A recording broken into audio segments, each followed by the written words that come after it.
Alrighty, welcome to our What Works webinar that we offer through the School for Democratic Management. This webinar will focus on management as function. My name is Roodline, and again, I'd like to welcome you. Thank you so much for joining us today.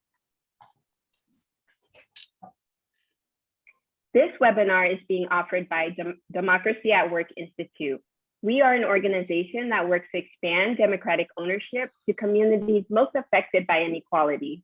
And we do that through convenings and building the field, through convening and connecting the field with key stakeholders, and through research in our innovations lab focused on scale. We were formed from the work of the U.S. Federation of Worker Cooperatives, our sister organization, which is the membership organization for worker cooperatives. They organize members to build power, and they do advocacy work to bring greater awareness and support to worker cooperatives.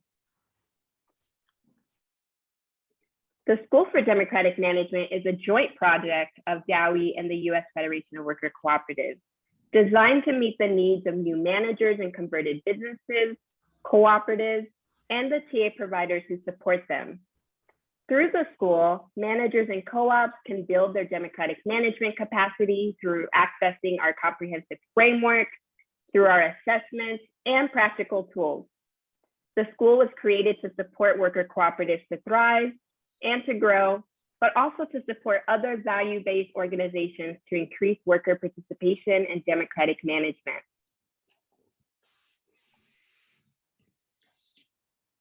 So this is one of the offerings that we have through the School for Democratic Management.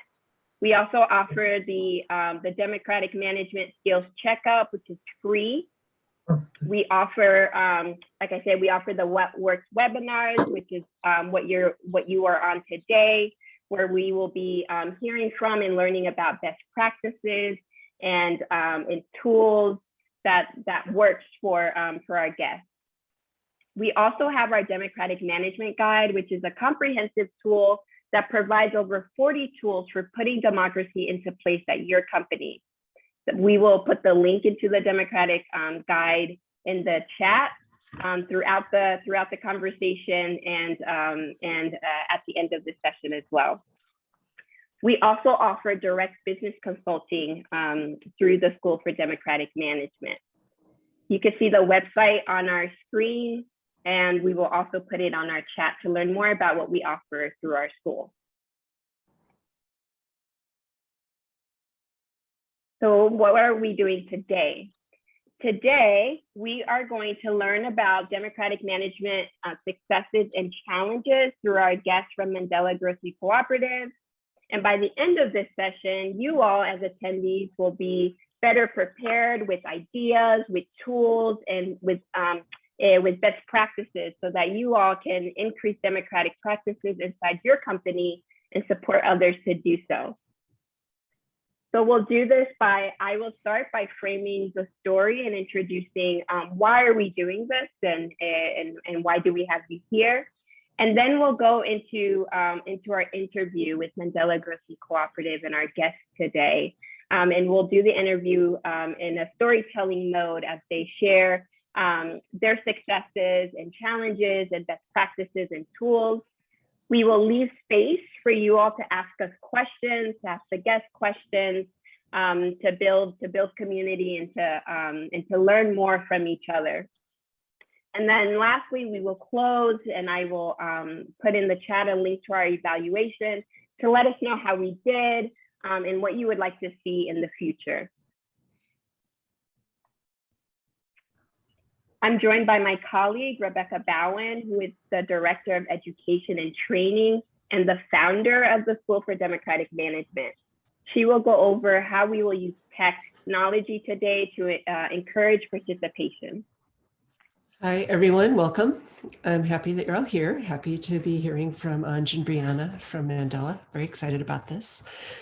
So as you are excited as well, I'd like to encourage you to ask your questions and make comments in the chat. Really use the chat to first of all, introduce yourselves. Let us know who you are, your name, the company you're coming from, where you're located, just to begin some interaction that'll happen mostly through the chat.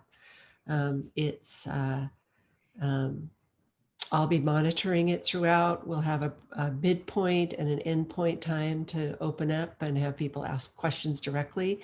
But in the meantime, I'll be This is monitoring. Maggie Cohn. You called me a little while ago. I'm sorry, I was on a work call. Maggie, you're on. There you go. Mute yourself. Thanks. So, so that's a good segue to please mute yourself. If I'll be muting you if you don't, and then also when we go into the interview, we'd like to ask you all to actually turn off your video as well. We'll be spotlighting Roodline, Briana, and Anj, just to be able to focus on them as if we're in the same room with the panel. So use the chat, say hello to each other, ask your questions, and I think that's it. Welcome, everybody. Thank you, Rebecca. So I'd like to say hello again. My name is Roodline Volcy, and I am the Events and Training Manager at DAWI, at Democracy at Work Institute. I've been with DAWI for 6 years, organizing our National Worker Cooperative Conference, as well as training co-op managers, members, and developers. I am also the former board chair of the Renaissance Community Cooperative, a community-owned and Black-led grocery cooperative in North Carolina. So our grocery cooperative was built in a food desert, and it was through multi-generational organizing effort to build wealth and to make decisions in our community. The RCC was open for 2 years and eventually closed for a number of reasons, including the lack of skilled management. And what I mean by that is skilled management in both industry and democratic methods. The lack of highly skilled general managers for grocery stores, as we learned through our work with the RCC, is an industry-wide problem and a national problem. In my community, and I'm sure in many of your communities, what we've been seeing in recent years is the pop-up of Dollar Generals, right, taking over. And now we're seeing Dollar Generals offering a little bit of fresh food in their stores, right? Taking away from our smaller and our locally owned grocery stores and small businesses. So this problem was true for us, finding skilled management to do the work that needed to be done in our grocery store and in our community. And we struggled to find a manager that understood the grocery business, but also understood who we were as a community in a neighborhood and was skilled in working in marginalized communities, right? These 3 skills was really hard for us to find in one person. I now know that managers must learn to combine a deep understanding of the socio-cultural factors that are common in marginalized communities, such as the one that RCC was built in, and how these factors relate to basically everything else, right? How do you build your staffing and training? How do you build your pricing systems and how you merchandise and how you market in these communities and involve the factors related to what makes these communities unique. And so through the life of the RCC, we went through the hiring and training of 4 managers during those 2 years. And since its closing, we've used this time to really reflect on the success of the RCC, right? We were open for over 2 years in a predominantly Black, predominantly low income, predominantly low education neighborhood when nobody thought that we could do it. And so we're really proud of the success of the RCC and the way that we were able to organize ourselves and organize our community to start the grocery store.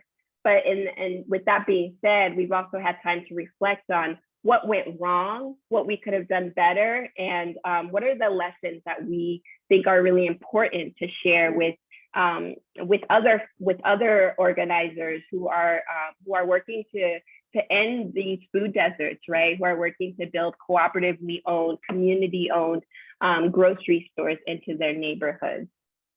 So I am so very, very happy to be able to continue this conversation from my experience with the RCC and to continue this conversation about management and ownership, right? And how they interplay in a Black-led grocery cooperative with our guests today from Mandela Grocery Cooperative. So I'd like to welcome and introduce Talley and Briana Sindey of Mandela Grocery Cooperative located in Oakland, California. And the reason that we chose to highlight and feature Mandela Grocery Cooperative today is because they have participated in DAWI's week-long certificate and participatory management training in partnership with Rutgers and have put some of these practices into place. Mandela has also been so very generous with sharing their experiences and their trainings with other Black-owned grocery stores and with other cooperatives, right? As we're learning how to do this work. And I think it's really important to highlight that with COVID happening around us and the numbers of Black businesses failing, right, and going out of business, Mandela has been able to remain sustainable and has developed some practices that they've put into place to remain resilient in their community. And I think that's so powerful. And I think we could all learn from the work that they've been doing in Oakland. So with that being said, I'm gonna ask our guests to introduce themselves before we start the interview. So I'm gonna pass it to Talley to introduce herself. Hi, Anj. Hi, hello. Thank you, Roodline, for that beautiful introduction. And thanks to DAWI for having us here today. Very happy to be here. My name's Talley. I am the general manager at Mandela Grocery Co-op. I'm also a proud worker owner of Mandela Grocery Cooperative. And yeah, just happy to be here. Thank you, Anj. Hello, Briana. Thanks so much for joining us too. Hello, everyone. My name is Briana Sindey, also co-owner of Mandela Grocery. Became a co-owner about 4 years ago. Joined the team about 4 years ago, became a co-owner 3 years ago. Great.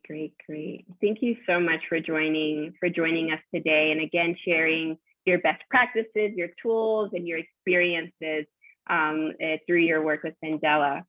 So why don't I get us started? Let me tell the audience how we're gonna do this. So I'm gonna get us started with some questions that I have for Anj and Briana. Then we will open it up for audience questions. So please feel free to chat us your questions as we're having these conversations. And then we'll uplift them during the Q&A for the audience. So there will be 2 opportunities for the audience to ask us questions, okay? So with that being said, why don't I start with the first question, and I'm going to pass it to you, Anj, to tell us a little bit more about Mandela Grocery Cooperative. Tell us about your company and what is Mandela Grocery Co-op? Sure, absolutely. Mandela Grocery Cooperative is located in Oakland, California. We're in West Oakland, right across the street from the West Oakland BART station. And we are a small neighborhood grocery store. We specialize in high quality groceries. So that's organic produce and really high quality foods from ideally, we have over 200 local, like Bay Area organizations that we support. And we're so proud to be able to source from some Black farmers here in California, which is really important to us. Yeah, and the whole mission is really to make sure that there is access to high quality food in West Oakland, which is, historically African-American neighborhood. And I think it is historically low income, but it's also like very like diverse in terms of like, income levels. So, so that's a little bit about the store. We have 11 members on our team, 11 people working on the team. We have 9 members. And it's just, it's my dream job. I love working at Mandela. It's challenging, it's fun. It makes, I get to be so incredibly present in every moment because there's always a million things going on and your brain just has to be really, firing and on all cylinders. So that's why I love working. Yeah, what I do. I understand that.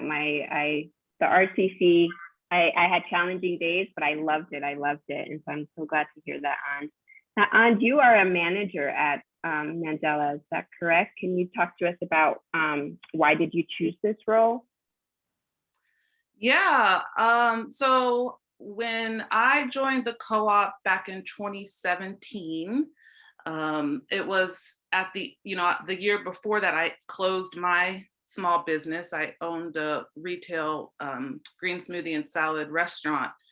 And I was a sole proprietor, owner, operator. And so I closed that. But one thing that I did do while I was working in my business was I was selling green smoothies to Mandela Grocery Co-op.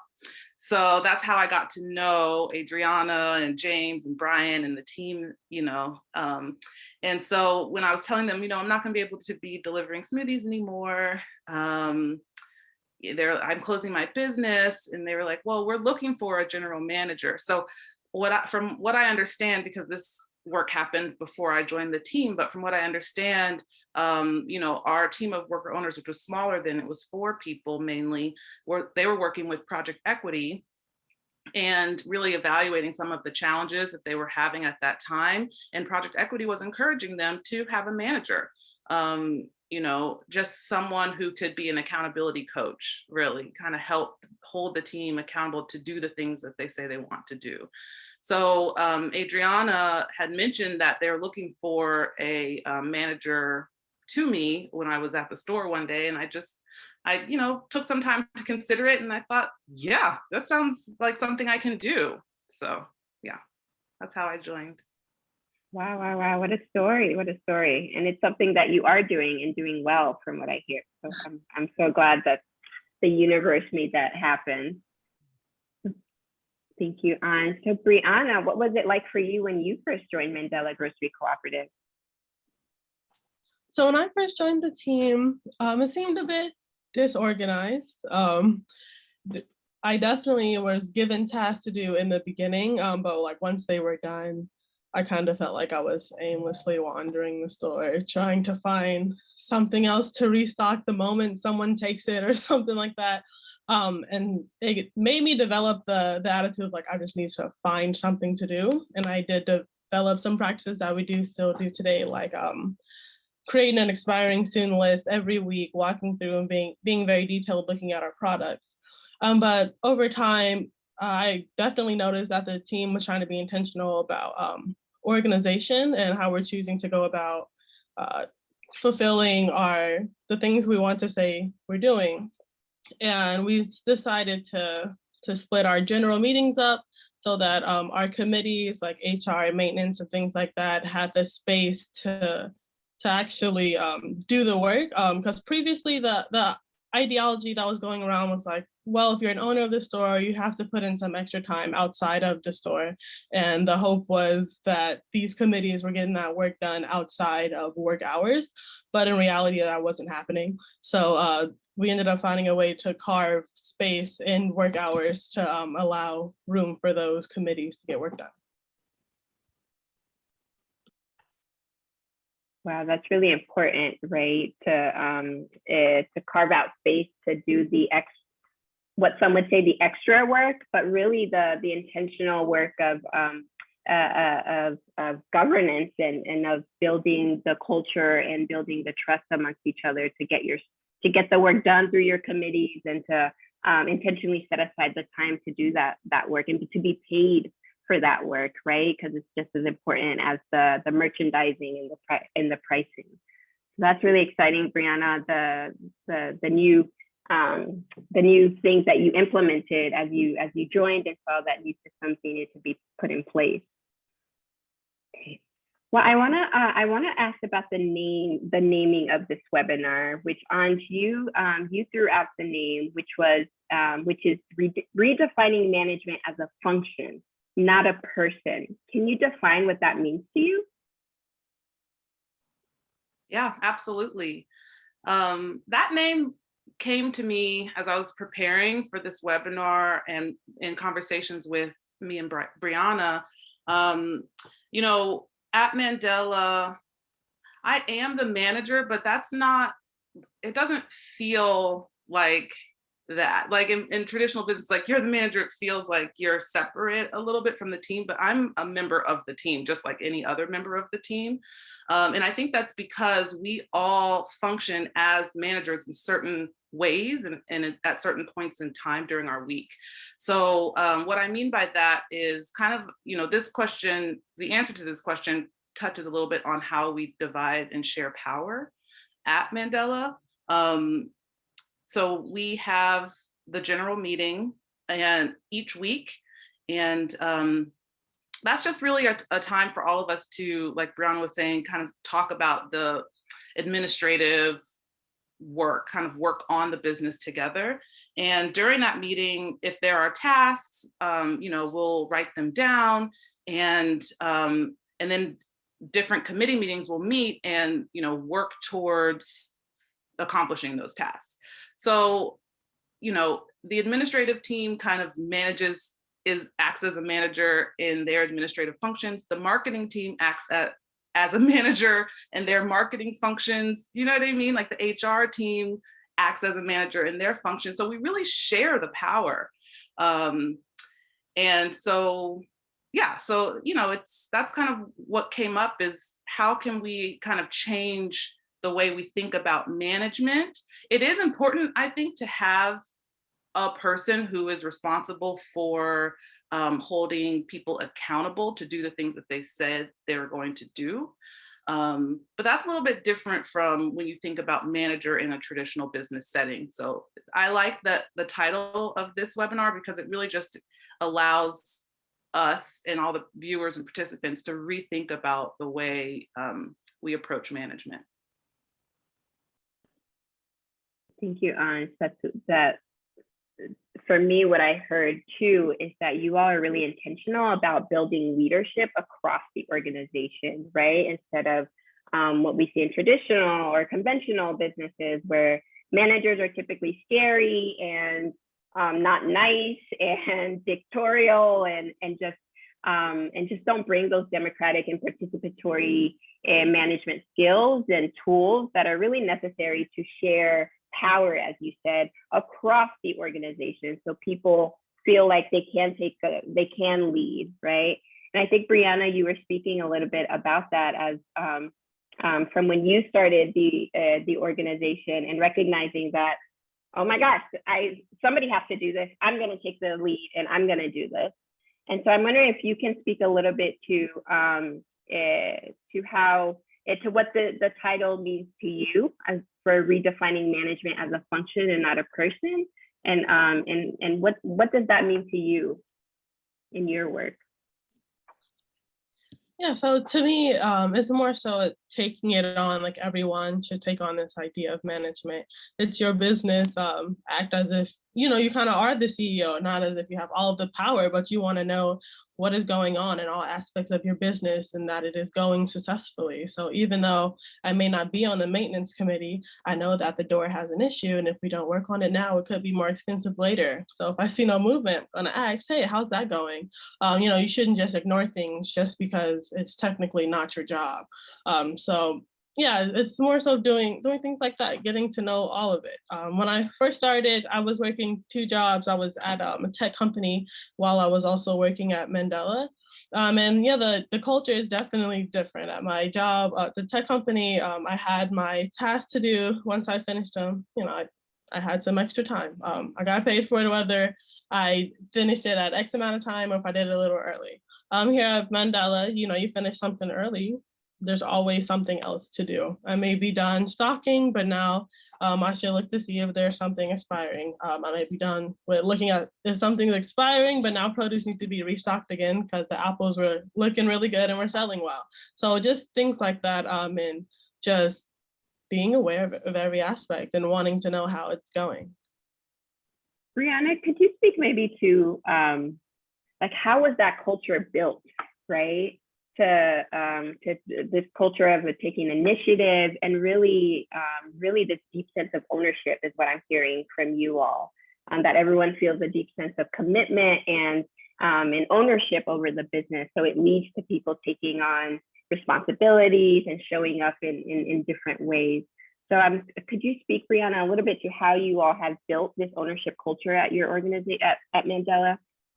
I think it's having different like processes in place and just having constant conversation and speaking to each other like we are owners. I'm not coming to the final product like this is what I want to do, let's do it, but like here's the whole idea, here's how I started here, here's how we get there, how do y'all feel about this?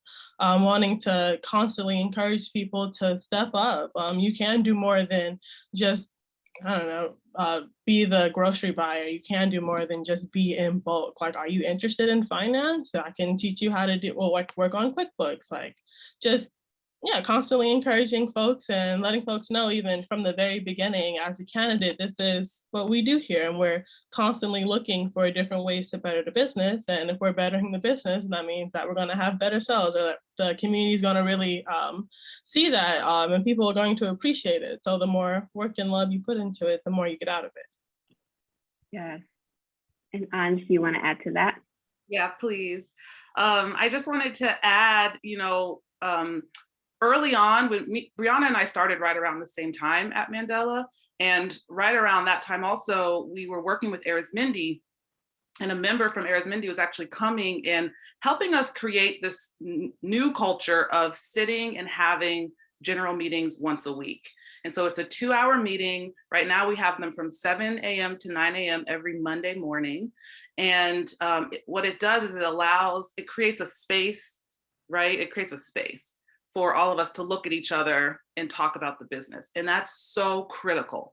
And I think that so much, I think, from the business has completely transformed from when me and Briana first started to where we are today. And I think it's because of those meetings, being able to sit and really talk about the things that are happening.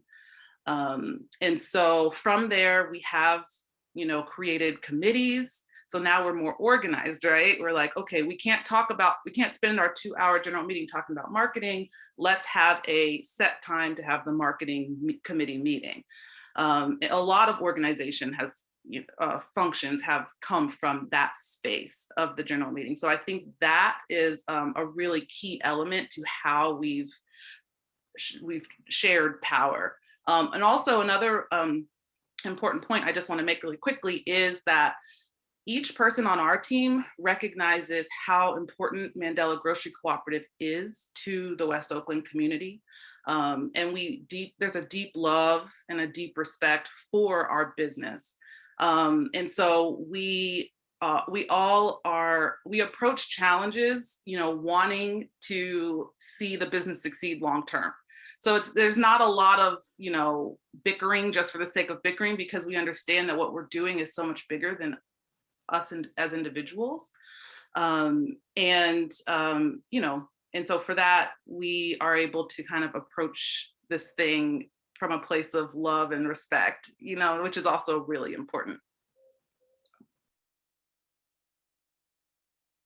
I was vibing so hard that I realized I was on mute. I was like, yes, that is so important, that deep connection to the community, and that responsibility to be intentional about what the work that you're doing, because you have that community support and that deep organizing connection with the community. Okay, I'm going to ask one more question before I open it up to the Q&A. I see there's a lot of questions in the chat, so I'm really excited about that. So continue to ask your questions in the chat. But I wanted to ask Anj, as the manager, as the title manager at Mandela, right?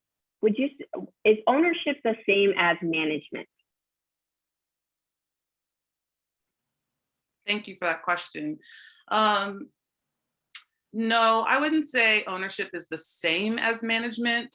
They're similar, but they are different. So ownership for us is taking responsibility for the full picture, the full store, everything that's happening in the store.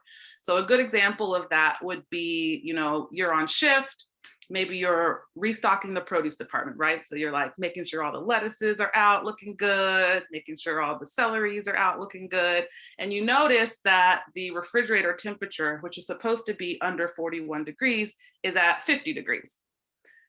An owner stops what they're doing, starts checking things. What's going on here? Sets an alarm, maybe give it 30 minutes. Let's see if the temperature starts to drop. If it doesn't, what's going on? Let's go back and look at the compressor. Let's call the refrigerator. You have to take ownership of that. You can't just say, oh, I noticed that. And I was busy, so I didn't get to that. Like, that's a worker, not an owner. So that's ownership. And then I think management kind of speaks a little bit more to the person-to-person element of the team, the team bit. Because, stuff does come up. We're all passionate about our business. We all have opinions and ideas, which is beautiful. And so I think the management piece for us at Mandela, the way that it shows up is really just making sure, if someone's missing meetings repeatedly, having it's on me to check in, like, what's going on? Are you okay? If someone's repeatedly extremely late to their shifts, what's happening? Is everybody in your family okay? Are you okay? It's those kinds of things. If someone's coming to meetings but not talking at all, that's also another little flag. It's like, what's going on? So that's really the management piece, is just like, is this still working? Are you still in it, kind of thing? Yeah. That's so important too. And as I hear you say that, it brings to me the, our reflections from the Renaissance Community Cooperative, and that a manager really has to, a lot of it is the personnel work, right? Having to make sure people are showing up to meetings and all the personnel things, the coordination of committees.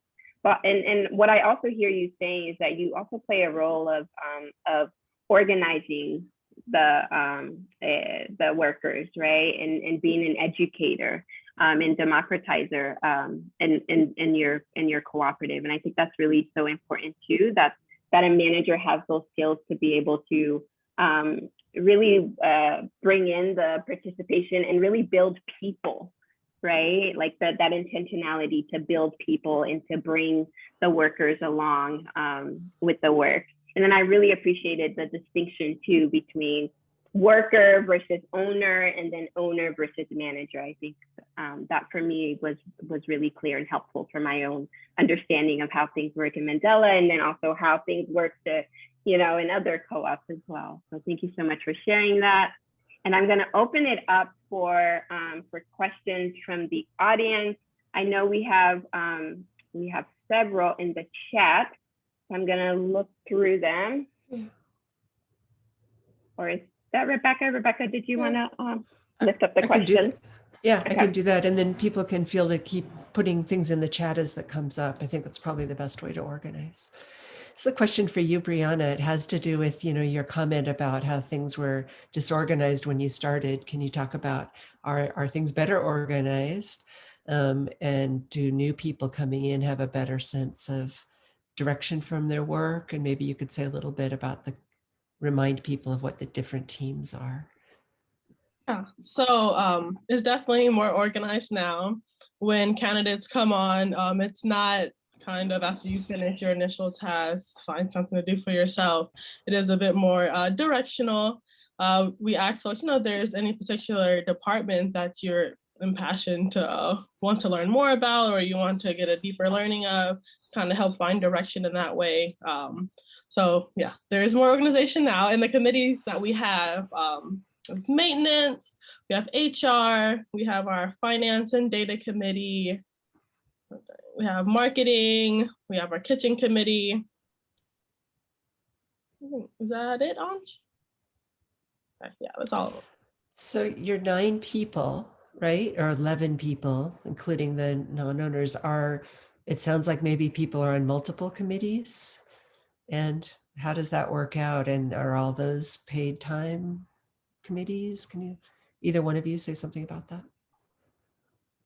So yeah, the committee meetings happen, are paid. Like we said earlier, they were a part of the general meeting time that we now split up into the committee meetings, because we did figure that, we have all these owners, there's not a reason that we can't find time to make this happen. So yeah, we do get paid for it. There are multiple people on different committees, and it's just about staying organized and delegating tasks out. So no one person is feeling too swamped about doing too much. And we do encourage people to be on more than one committee because there is a lot to be done. Great, thank you. Just as a question maybe for you from Sarah, why didn't one of the 4 original people who were at Mandela choose to become the general manager? Like what went into that assessment or evaluation about wanting to bring someone in externally? And do you know? Right? I know, I was just thinking like, I'm not entirely sure. You know, I think that it probably came down just to, you know, who wanted to take on that responsibility. And it probably is a little bit challenging because the 4 people who were working there had been there for so long, and it was a working together in a flat structure. And so it is a little bit awkward, I would imagine, to then say, you know, now I'm the manager, and how do you tactfully go about that? So I think it may have been a little bit easier to bring someone on externally so that it could just be kind of like a new energy, a fresh start. So I, if I had to guess, that's what I would guess. But yeah, that's really a question for the folks who were there at that time. Sorry. No, that's fine. There's a follow-up question, I think, is about the stability of the ownership. So for example, are the founding owners still there? Do you find that there's long tenure, or is there turnover? What can you say a little bit about that? Yeah, so the out of the, I think 9 founding members, there is 1 person on our team still. Mr. James Bell has been there for all 12 years. And you know, the next person who's been there the longest would be Adriana, who's I think going on 8 years. Yeah, so we definitely have long tenure folks, but there also has been turnover, you know. Ownership isn't for everybody. Not everybody's down with these 7 a.m. meetings. You know, as an example, or not everybody really wants to really, you know, it's being an owner sounds good, but when it really comes down to doing all of this work, you know, not everybody really wants that level of responsibility, and that's okay. You know, it's okay. But we're searching for people who do want that level of work and that responsibility. You know. Great, thank you. I just want I to think, go ahead, Briana, add, please. is that we also have like changed our candidacy process to kind of reflect that, to give folks a chance to know what that's like. They don't have to be committed 100%, like have put in their buy-in and things like that, to then be in the position of owner and be like, this kind of sucks.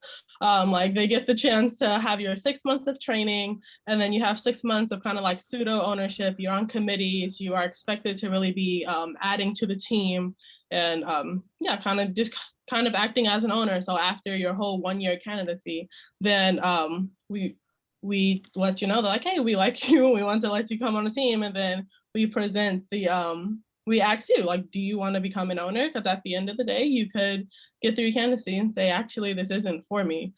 So yeah, we have edited our process to kind of account for that. Great. I have one more question from the chat, which is more externally focused. And I guess maybe I'll start with you, Briana, and you can add after that, Anj. The question is, how do you bridge the gap between high quality and affordability? Is this a challenge? What model has worked for you? Has education been a part of your mission, from internal health benefits of organic food to outreach to future members on why join a co-op? These are all really big questions about your work in the community and how you make it work for the community. So bridging the gap, it's a combination of education with the community and having good relationships with our distributors. We have to work hard to get these EDLPs with our UNFI reps, these everyday low pricing, so we can have competitive pricing like Whole Foods or other natural grocery stores. And since we do work with a lot of like smaller businesses, well, like also smaller than like smaller medium that have a bit more wiggle room in the sense of being able to give us lower pricing, is reaching out to them and fostering connections and saying, hey, like this is what we're doing. This is our mission. We are working our hardest to provide healthy food to folks in this low income community. How can you help us? And a lot of folks are receptive and will give us discounts for that. And then, we have our education classes. We recently were doing Instagram live cooking classes to help inform folks about, how to cook with less salt and still have some good food coming out, still tasting good, and it isn't the healthy food everyone's talking about. So it's a combination of both. Thanks. Do you have anything you want to add to that, Anj? Yeah, Rebecca, will you repeat that question? Because I think there are a couple other layers to it. Yeah, it was a complex question. This is from Mark. How do you bridge the gap between high quality and affordability? Is this a challenge? What models worked for you? And then, has education been a part of your mission, from internal health benefits of organic food to outreach to future members on why join a co-op? Yeah, education is definitely part of our mission. It's actually one of the 7 cooperative principles, ongoing education. And so, from the very beginning, we have a document that's called CoOp 101. It's basically our operations guide. And it starts with, what does cooperative mean? And so from the first day that a candidate gets hired on, we're talking about the difference between a consumer cooperative and a worker-owned cooperative. And we're talking about words like accountability and leadership. And, so we're educating each one of our members internally about what it means to be working in a cooperative. But then also on the flip side, we have to do external education.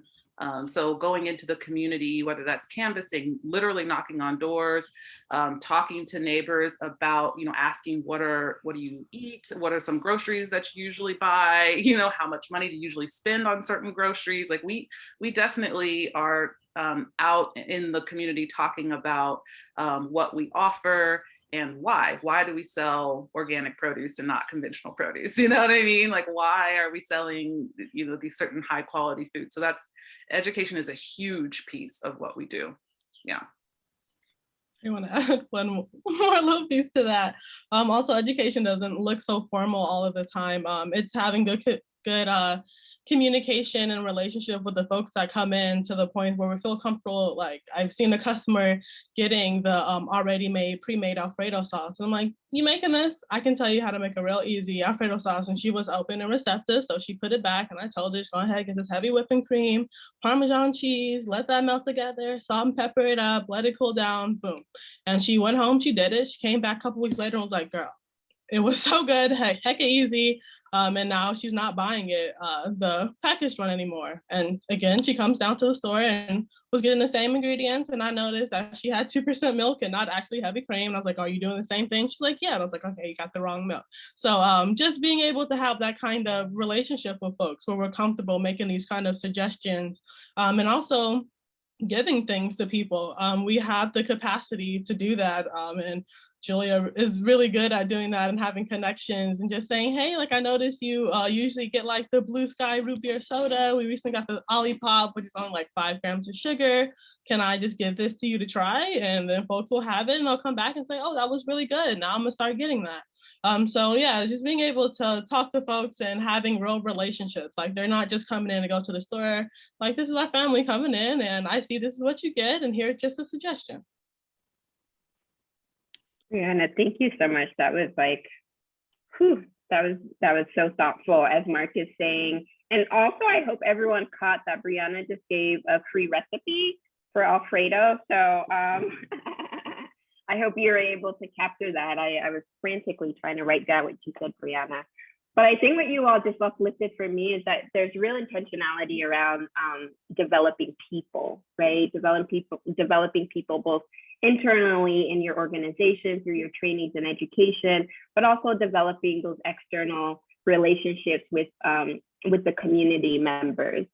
And so So I want to bring us back to a framework that we use for the School for Democratic Management, which is that a democratic workplace has 4 components, right? And that includes sharing money. A democratic workplace has to learn how to share information, how to share power, and how to develop people.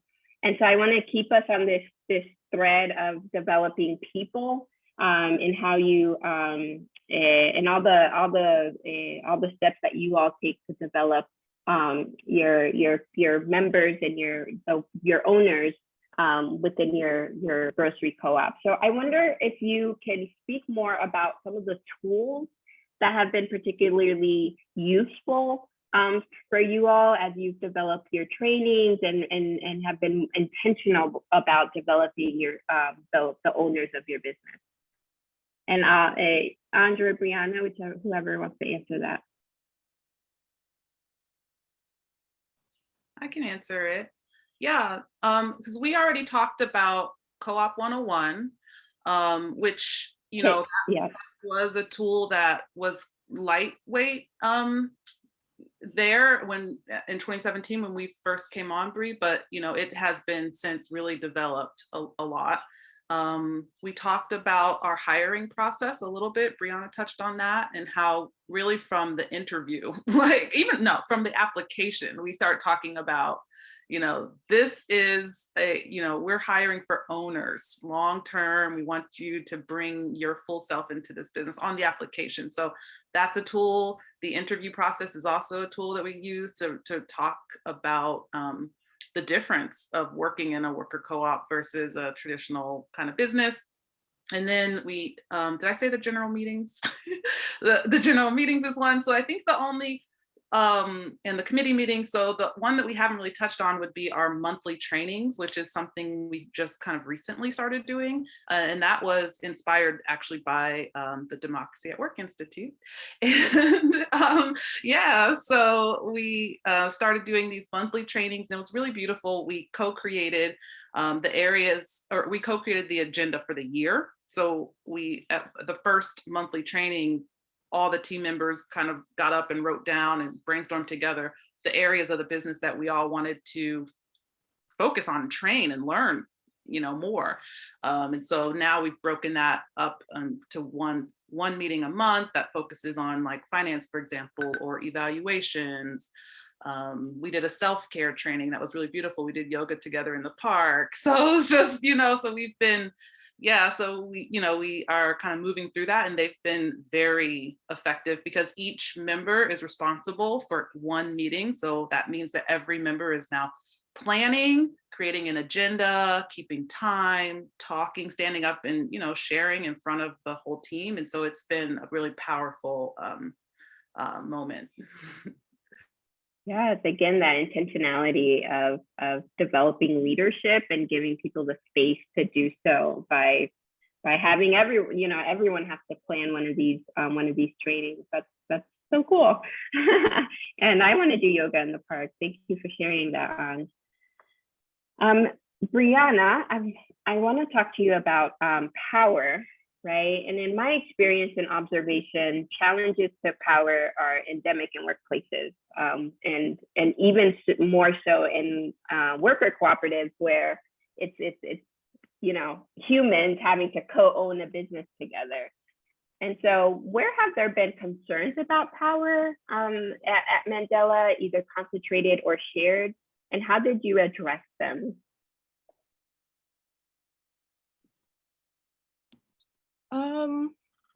I think where I've been concerns about power is that maybe there've been concerns of, it seems like a couple folks have made a decision that now has impacted the entire business that, you know, folks have to go along with. And I think the way that we've addressed it is following like the power structure.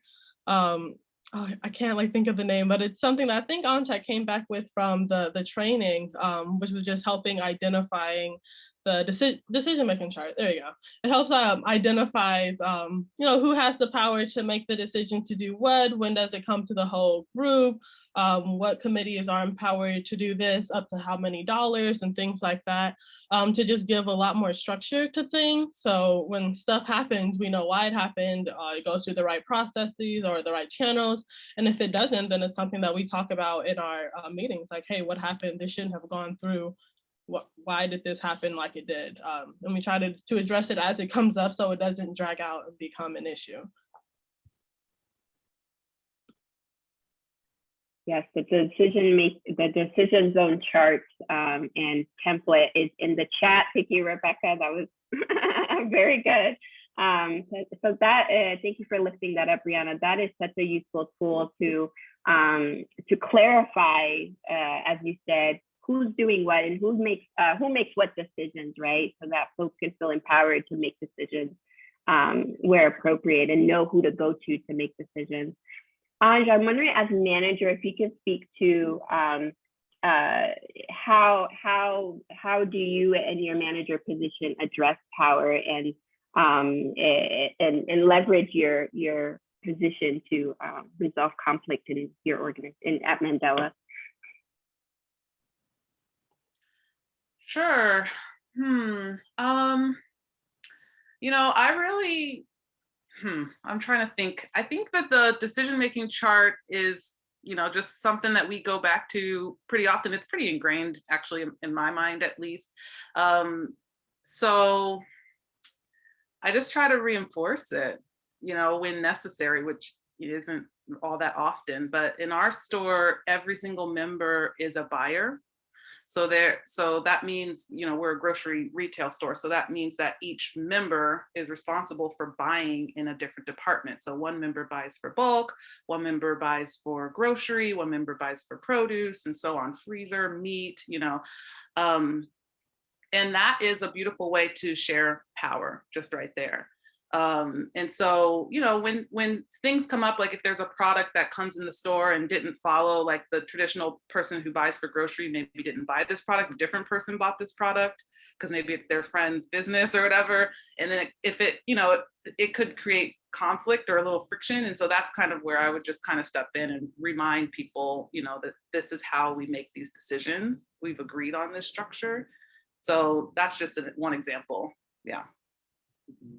Yeah, as a manager, just reinforcing the tools that you all already have put into place, right? I think that's really important too, that reinforcing, so that it becomes as ingrained in everyone else's mind as it is in your mind on how we make decisions and who makes what decisions. I think is really important as a best practice. So I wanted to lift that up. Okay. And so a democratic workplace also has to rest on a foundation of trust, right? There has to be a level of trust that folks are going to do their jobs, right? So the business can run, and that we're going to work together to make the grocery store profitable. So can you speak to what have you all done to intentionally build a culture of trust? And I'm going to pass this to Briana, if you could speak to that. I'm sorry, I got a little distracted. Can you repeat that question? Yeah, so what have you all done to intentionally build a culture of trust at Mandela? I think it's holding folks accountable. We have our tasks, like when our committees are saying we're going to do X, Y, and Z, we have it written down. It is tangible. Everyone can go back and look at it. And it should be updated with like, hey, we did this or we didn't do this, or it's still going. It's still on the task list. And if someone's noticing that, hey, this has been on the task list for about 3 months now, like what is actually happening? It's being able to feel comfortable enough to say that and to speak up and say, as part of this business, I noticed that it's kind of important. Like, what are we doing to move forward with this? So yeah, just allowing the space to be comfortable, making folks confident in the fact of this is your business as it is mine, and you have every right to ask these questions just like anyone else would and can. So yeah, thanks about it. Briana organized a field trip recently. That was a trust building field trip. We talk about that. Yeah, we did like a company outing to the escape game in San Francisco. So it's just like an escape room. They have different themes. And the one that we did was like escaping the classroom to get to the football game or something like that. But they're pretty like in-depth puzzles that inquire more than one person, and you really have to work together to figure it out. Sometimes things are a little obscure, and this person like notices this one piece while this other person notices. And so it really forced us to work together. There were some puzzles that were like one piece was completely in another room, and you have to like look at all the birds on the top and talk about it and just say something to someone else in a whole another room, like just another level of communication, and being able to trust one another. So it's fun. Yeah, that is really great to build trust, not just in the workplace, but also to sometimes it's helpful to leave the structure that we're in at least 8 hours a day, you know, and go somewhere else and have some fun together to help build that culture of trust. That sounds like fun. Yeah, I look forward to when I'm visiting. Sorry. I was gonna say the idea is that it's unrelated to the store, like it's all about just having fun, but you know, subtly it still is pushing our team and you know, togetherness and just working together. Yes. Thank you, Briana, for sharing that and for giving some what works. Yeah, that was a great best practice. So sometimes you need to get out of the workplace and have fun elsewhere. So Anj, I'm going to ask you about when trust has broken down, right? Because that's we're humans, and to be in I always say to be in relationship with each other means to accept that things will get messy, right? And so when trust has broken down, what have you all done to rebuild that trust? Yeah, this is the stuff, you know, this is the stuff that makes a really good team great. You know, honestly, we just are able to keep it real with each other in a way that is, it's hard to put into words, but you know, because we have such respect for the business and we want it to succeed, we're able to, you know, when something happens, like if someone just drops the ball completely, like we're really trusting that you were going to get this very important thing done and the deadline passed and it is not done, you completely drop the ball. When that kind of situation happens, we're able to just all get together and look each other in the face and be like, this happened. Here's the ramification of that. We're not going to get this check that we needed potentially, you know, or, you know, we have to pay fees because these taxes are late now or something like that. You know what I mean? Like we have to look at each other and say, okay, like this hurts. Like this is not running. This isn't good for the business. This hurt our business that we all, you know, love so much and work so hard at. So how are we going to make sure that this isn't happening again? This can't be a regular occurring thing. And that's just how we approach it. Like it's, you know, we just keep it real. I don't know what else to really say other than that, you know?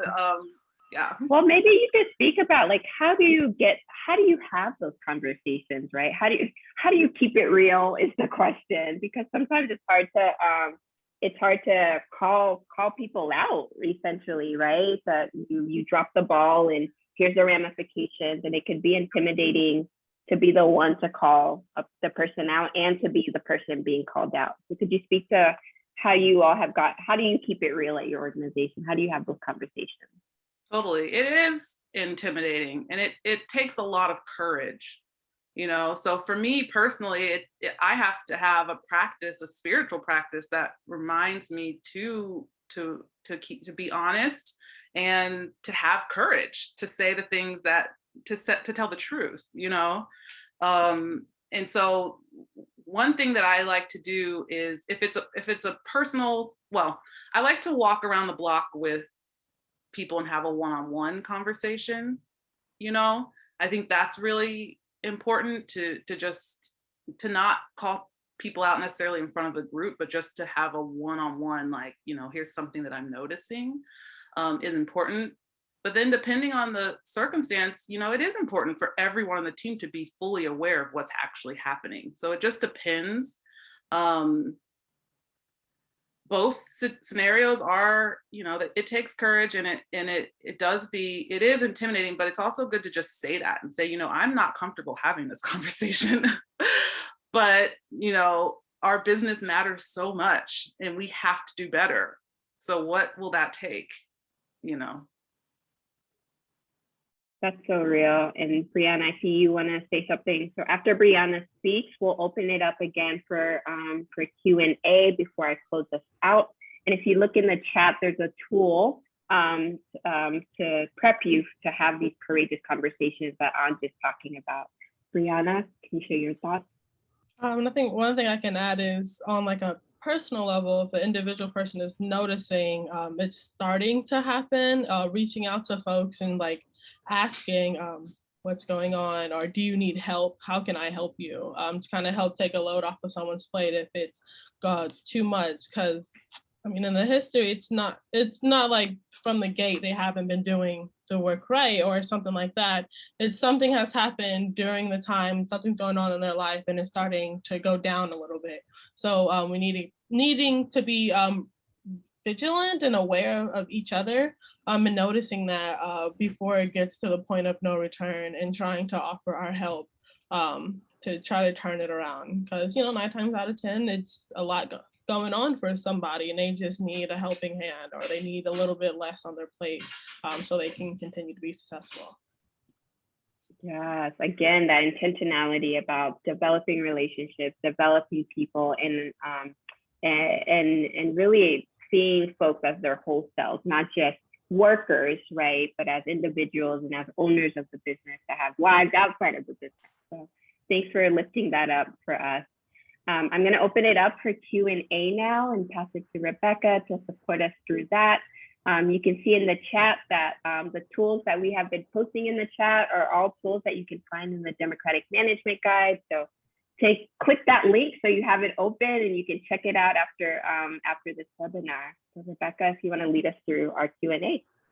There are a couple of questions that are not related to this deeper conversation you're just having. So if anybody has comments or questions just about trust and conflict and power, please add them. The ones that are in the chat right now have to do with wages and structure.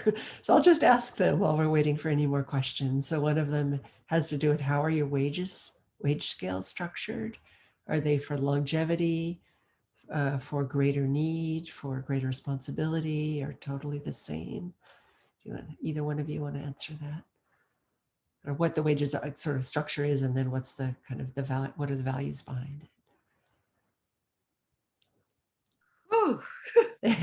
That's a complicated question for us. And honestly, we're still trying to figure out the best way to structure wages, just to keep it, honest with you all. But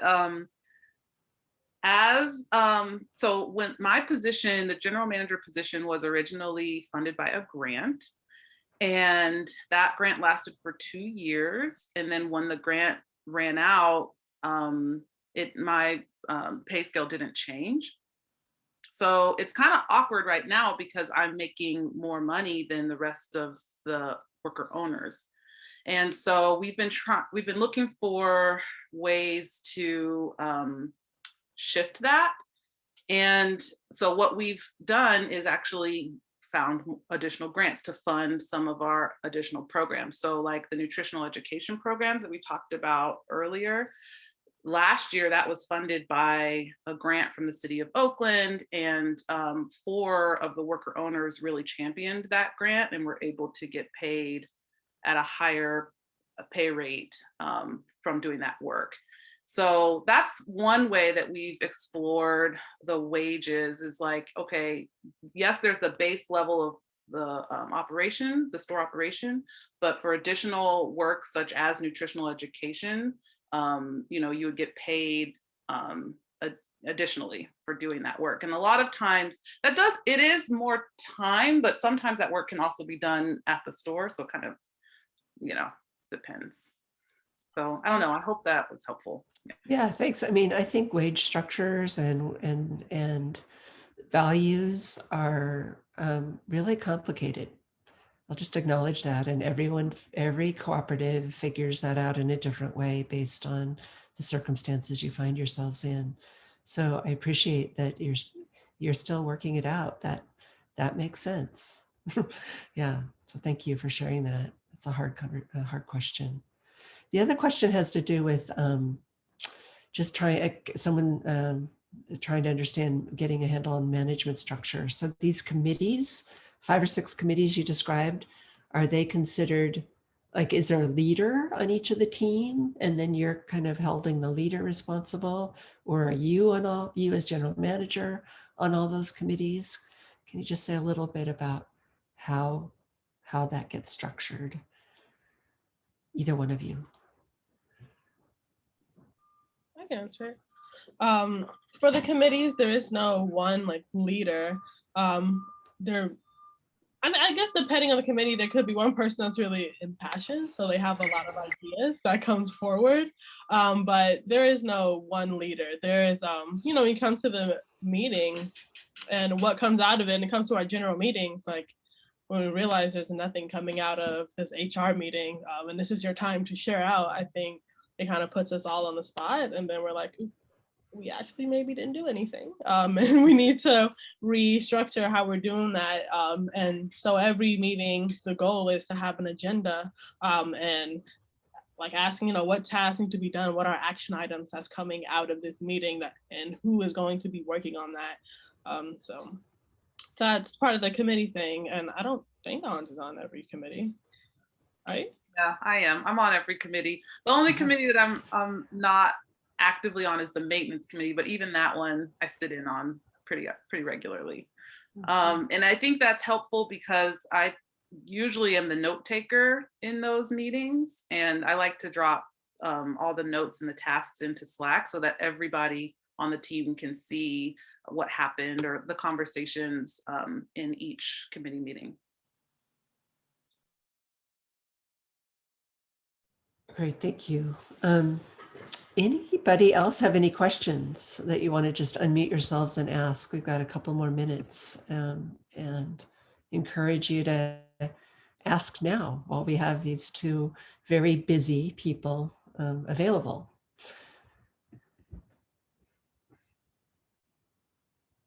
Or maybe Roodline, you have one more question.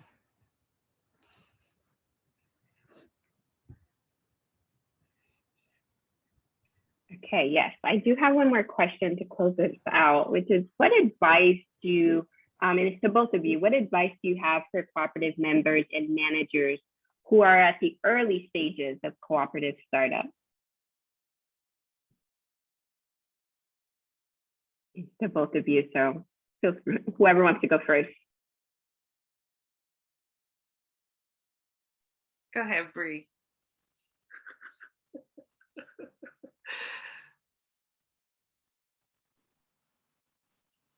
I'll say once you get your team together, first do research. Everyone should be actively doing work to get their business going.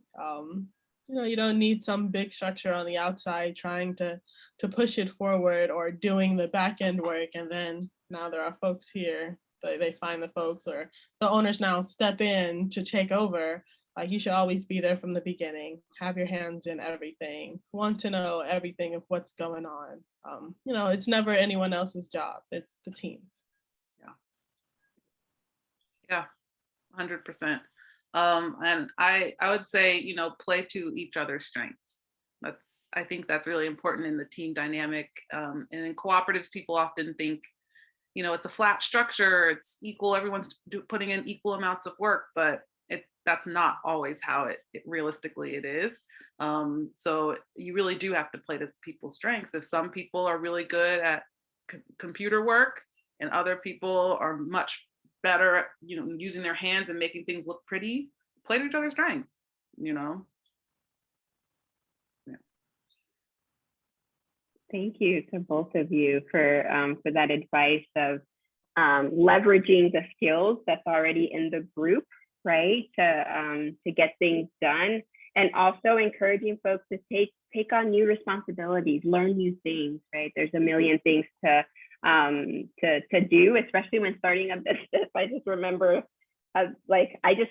for myself always wanting to come in, set up, and close out, right? And really having to push myself to learn and ask questions about the finances and ask questions about how we're gonna do management and et cetera, et cetera. And it's really important to build that ownership culture, right?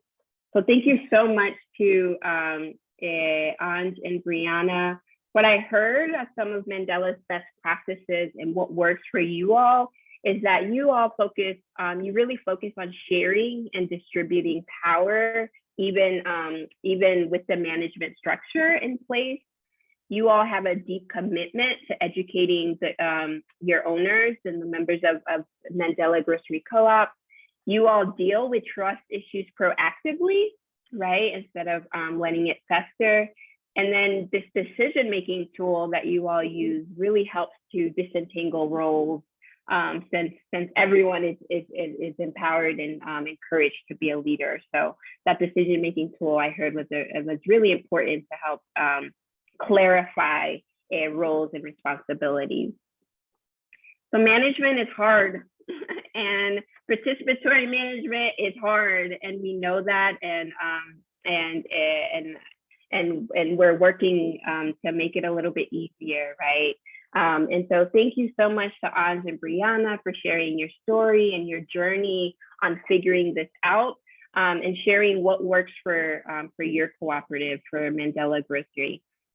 Thank you everyone for registering and coming today and staying on for this webinar. Please check out our Democratic Management Guide, which is linked in the chat.